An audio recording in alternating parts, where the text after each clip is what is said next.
Praise the lord. అందరికీ వందనాలు. పరలోకపు తండ్రి అనుదిన ఉదయకాలపు విజ్ఞాపన ప్రార్థన కార్యక్రమానికి స్వాగతం.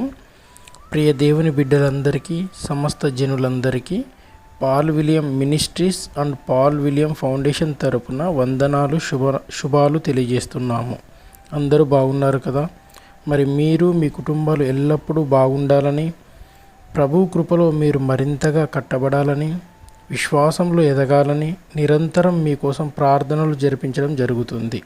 కనుక దేవుని బిడ్డలందరూ, సమస్త జనులందరూ మీ యొక్క ప్రార్థన అవసరతలను కామెంట్స్ రూపంలో తెలుపగలరు.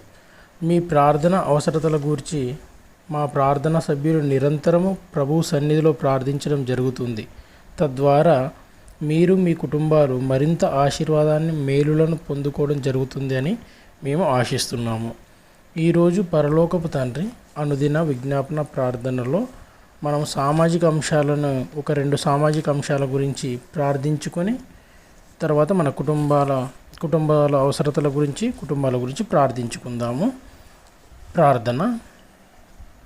ఇదిగో ప్రభువా, మరి ఎవరైతే వృద్ధ తల్లిదండ్రులు తాము కుమారులను, కుమార్తెలను కలిగి ఉండి వారి ద్వారా ఆదరణను పొందకుండా, వారి ద్వారా సంరక్షించబడకుండా ఉన్నారో ఆ ఒంటరి తల్లిదండ్రుల గూర్చి ప్రార్థిస్తున్నాము తండ్రి. మరి ఆ తల్లిదండ్రులకి ఈ వృద్ధాప్య దశలో కావాల్సిన సకల అవసరతలు మీ కృపలో తీరులాగున కృప చూపించండి తండ్రి. మరి ఎవరైతే కుమారులు, కుమార్తెలు తమ తల్లిదండ్రులను నిర్లక్ష్యం చేస్తున్నారో వారి యొక్క కన్నులు తెరిపించండి తండ్రి. వారికి మంచి మనసును, బుద్ధిని కలుగజేయండి ప్రభువా.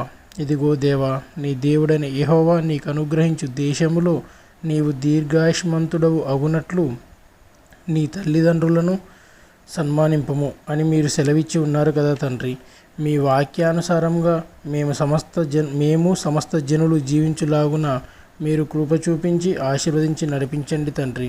ఎవరైతే బిడ్డలు మరి వారి తల్లిదండ్రుల పట్ల నిర్లక్ష్య వైఖరితో వ్యవహరిస్తున్నారో వారి కనులను తెరిపించి వారి ద్వారా వారి తల్లిదండ్రులు సంతృప్తికరంగా సంరక్షించబడటకు సహాయం చేసి ఆశీర్వదించి నడిపించండి తండ్రి.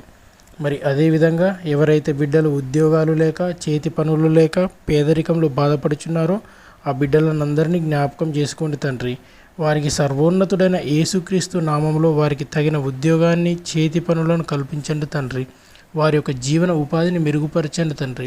వారి యొక్క ఆర్థిక పరిస్థితిని మెరుగుపరిచి వారి జీవితాల్లో సంతోషాన్ని, వెలుగుని నింపండి ప్రభువా. మరి వారి కుటుంబాలను కట్టండి ప్రభువా.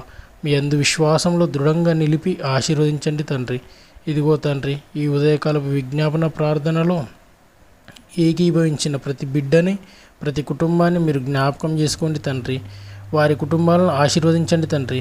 ఇదిగో ప్రభువా, మరి మా కుటుంబాలలో ఎవరికైతే ఏ బాధలు, ఏ ఇబ్బందులు, ఏ ఇరుకులు ఉన్నాయో వాటన్నిటిని కొట్టివేయండి తండ్రి. మా యొక్క సకల బలహీనతల నుంచి మాకు విడుదల కలగజేయండి ప్రభువా. ఇదిగో ప్రభువా, మీ యొక్క కృపలో మమ్మలను, మా కుటుంబాలను భద్రపరిచి ఆశీర్వదించి లేవనెత్తండి తండ్రి. శోధన సమయంలో మాలో ఎలాంటి అవిశ్వాసం, అపనమ్మకం కలగకుండా ఆశీర్వదించండి ప్రభువా. ఇదిగో ప్రభువా, మా యొక్క సకల అవసరతలను మీ కృపలో తీర్చి మీ యందు విశ్వాసంలో మేము మరింత దృఢంగా నిలిచి ఉండేవారిగా ఆశీర్వదించండి తండ్రి. అనుదినము మేము మిమ్ములను స్తుతించు వారిమిగా, మహిమపరిచే వారిమిగా, ఘనపరిచే వారిమిగా ఉండుటకు సహాయం చేయండి తండ్రి. ఇదిగో తండ్రి, ఈరోజు పరలోకపు తండ్రి అనుదిన విజ్ఞాపన ప్రార్థనలో సామాజిక అంశాలను గూర్చి ప్రార్థించగా ఆ ప్రార్థనలను మీ పాదాల చెంత చేర్చుకోండి ప్రభువా. ప్రార్థనలో ఏకీభవించిన ప్రతి బిడ్డని, ప్రతి కుటుంబాన్ని మీరు జ్ఞాపకం చేసుకొని మమ్ములను మీ సన్మార్గంలో నడిపించండి తండ్రి. ఇదిగో తండ్రి ప్రభువా, మరి ఈ ఉదయకాలపు విజ్ఞాపన ప్రార్థనలో పేర్కొన్న ప్రతి విషయాన్ని, ప్రతి విజ్ఞాపనని మేము పొందుకొని ఉన్నామని, సఫలపరుచుకొని ఉన్నామని విశ్వసిస్తూ సర్వోన్నతుడైన యేసు నామంలో అడిగి వేడుకొనిచున్నాము తండ్రి. ఆమేన్.